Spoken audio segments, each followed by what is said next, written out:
Donald Trump is speaking in Saudi Arabia, and he's speaking about the Israeli hostages and how he really wants the Palestinian people to be very successful, but they can't be as long as their leaders decide to choose death. Check it out. My administration shares the hope of so many in this region for future of safety and dignity of the Palestinian people, but that cannot happen as long as Gaza's leaders take delight in raping, torturing, and murdering innocent people.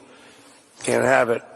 I greatly appreciate the constructive role that the leaders in this room have played in trying to bring the terrible conflict to an end, including by helping secure the release of American hostage Idan Alexander. It was a big day yesterday, a very important day. I was told just before I left that they were going to be releasing Idan. We thought Idan was dead. 3 weeks ago, they said Idan was no longer living. And it was a very, very good thing. Ultimately, all hostages of all nationalities must be released as a stepping stone to peace, and I think it's going to be happening. A lot of things are happening. A lot of very positive things are happening on every front.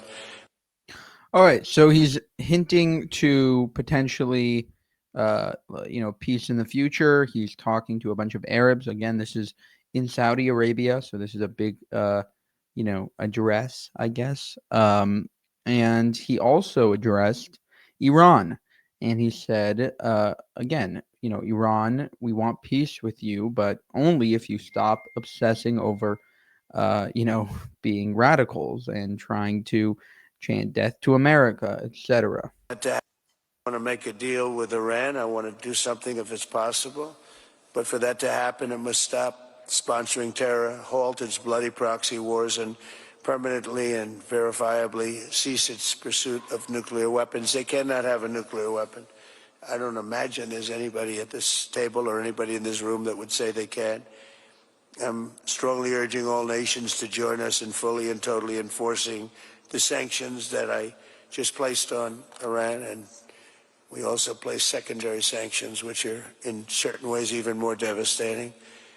Iran, as you know, had no money when I left office. They were broke. They had no money for Hamas. They had no money for Hezbollah. There was no attack. There was no thought of attack. There would have been no attack if I were president.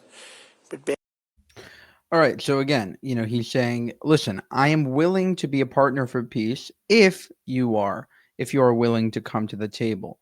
And finally, in other news, I'm sure you've heard or potentially heard on the anti-Israel news networks that Israel is killing people in civilian areas, and they tried to kill this guy Mahmoud Sinwar. I'm supposing he's a relative of Yahya Sinwar, and he is a big leader of Hamas. And they recently targeted him, and there was collateral. There were people that died there. And Ben Shapiro gave a little bit of a take on this, which is very interesting. He notices that, the reason why the terrorists are hiding behind civilian infrastructure, the only reason is because they know the IDF is hesitant to attack civilians. At least in other news from the Middle East, yesterday it appeared that Israel killed Yahya Sinwar's brother. Sinwar, of course, was the leader of Hamas. After Israel assassinated Yahya Sinwar, they apparently took out Mohammed Sinwar, who is the new leader of Hamas. It was all running in the family. According to the Wall Street Journal, they launched a strike. It hit an underground site near a European hospital. It's called European Hospital in Khan Yunis, because this is where terrorists hide. This, again, is why it is so absurd for the French government to yell at the Israelis about, oh my God, you're attacking near civilian sites. They're not civilian sites when you use them as terror bases. If you use a hospital as a terror base, it is now a terror base, not a hospital. This is why Mohammed Sinwar hid there. Again, the unspoken acknowledgement, by the way, that the IDF, the Israeli Defense Forces, are actually targeted and moral lies in the fact that the Palestinians are constantly hiding beneath civilian sites. You know who doesn't care about hiding beneath civilian sites? Terrorists in Chechnya. You know why? Because they know that Vladimir Putin is just going to blow away their families, everybody around them. They don't care. And Vladimir Putin does not care. So if terrorists in Chechnya hide behind their kids, Putin just blows away the kids. The reason that terrorists in Gaza hide behind children is because they know that Israel is reluctant to kill children. They know that Israel is reluctant to hit so-called civilian sites. That is the specific reason they do it. Acknowledging the innate morality of the IDF is the key to understanding why Hamas is hiding in these places, obviously. So, footage is available of the strike. It could take days for Israel to determine whether the strike was successful in killing Sinwar. But it's very likely that Sinwar is dead. They blew a crater in the middle of the street. They targeted the tunnel.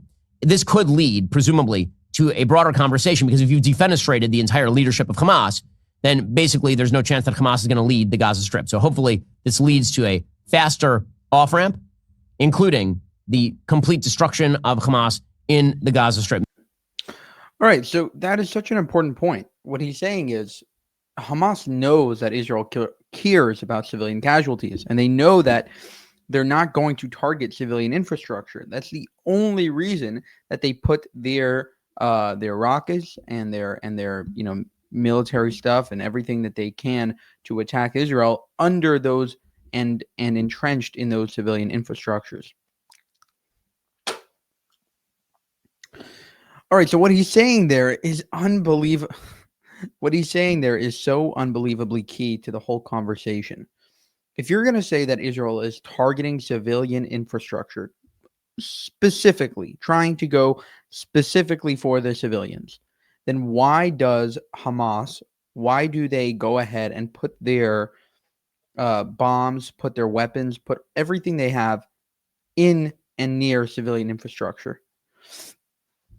So what he's saying there absolutely unravels the anti-Israel narrative that Israel is targeting civilians. If it were targeting civilians, why would Hamas put their infrastructure and everything they have to attack Israel, their rockets and their stockpiling, right under hospitals, right under schools, right under mosques? Why?